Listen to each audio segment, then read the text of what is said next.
Setelah mendapat perawatan intensif selama hampir 13 jam, bocah berusia 6 tahun yang sempat selamat dalam kebakaran di Cipayung karena dipeluk ayahnya akhirnya meninggal dunia Rabu malam. Sang ibu yang juga menderita luka bakar kini kondisinya kritis di RSCM Jakarta.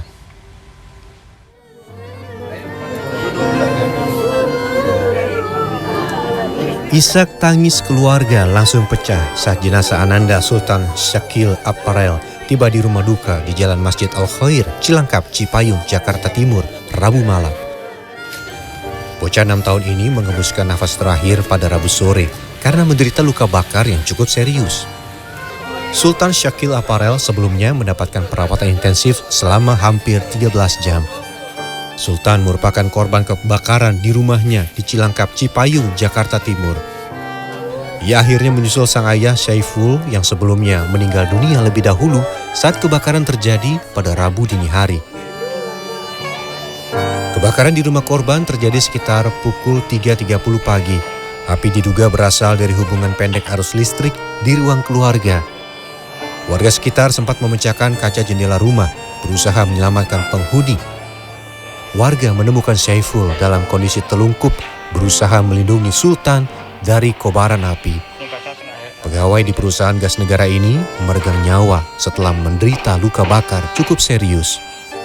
Saya bawa ke sini, klinik sini terdekat, nggak tahu di sana oksigennya nggak ada, akhirnya disuruh ke rumah sakit Adi Aksa. Luka korban yang Anda lihat istrinya sih yang lumayan parah. Sang istri Tiana Margasari yang ditemukan di kamar lain langsung dirujuk ke RSCM. Jadi yang terjadi, memang informasi awal tadi maghrib ya pukul 18 dapat informasi anaknya meninggal dunia 17.45. Oke. Ibunya pun kondisinya juga sempat jantungnya sempat berhenti. Kemudian dibantu sama dokter, pacu jantung. Akhirnya ada kembali, tapi sekarang kondisinya semakin kritis. Rencananya jenazah Ananda Sultan akan dimakamkan Kamis ini di TPU Cilangkap, Jakarta Timur. Tim Liputan CNN Indonesia. Pemindahan penumpang kapal pelni yang tidak bisa bersandar karena cuaca buruk menuju kapal kecil berjalan dramatis. Pemindahan dilakukan di tengah laut diiringi kepanikan penumpang. Sementara kepanikan terjadi ketika pickup menabrak rumah dan mengakibatkan seorang balita terluka.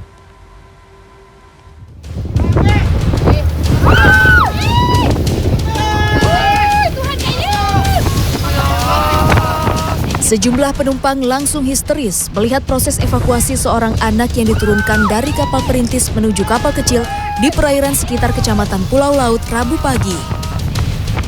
Dalam rekaman video tampak proses pemindahan dramatis dari kapal perintis ke kapal kecil dengan bantuan warga, petugas dinas perhubungan, serta sejumlah orang yang ada di kapal.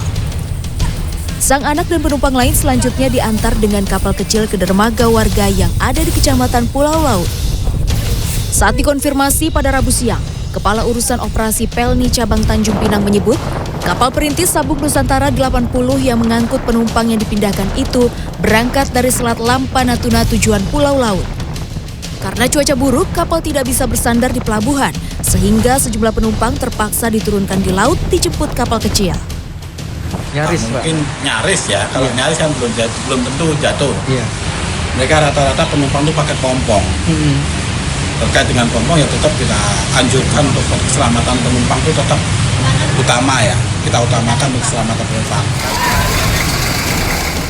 Kepanikan juga sempat terjadi saat sebuah mobil pickup pengangkut furnitur menabrak rumah milik warga di tepi jalan di Ruas Pantura, Subang, Jawa Barat pada Kamis pagi. Seorang balita menderita luka akibat tertimpa puing-puing bangunan. Kejadian bermula saat sang pengemudi melajukan kendaraan dengan kecepatan tinggi dari arah Jakarta menuju Cirebon. Diduga pria 51 tahun ini hilang konsentrasi hingga kendaraan oleng menyeberang jalan dan masuk ke rumah warga. Saya pikir mobilnya masih mati. Saya kendaraan nyokot kuda. Udah budaknya kerantar oleh TV. Itu kan otomatis tapak masuk mobil, aku keluar tidinya. Tidak ada korban jiwa dalam kecelakaan. namun pemilik rumah mengalami kerugian sekitar 15 juta rupiah. Tim Liputan CNN Indonesia.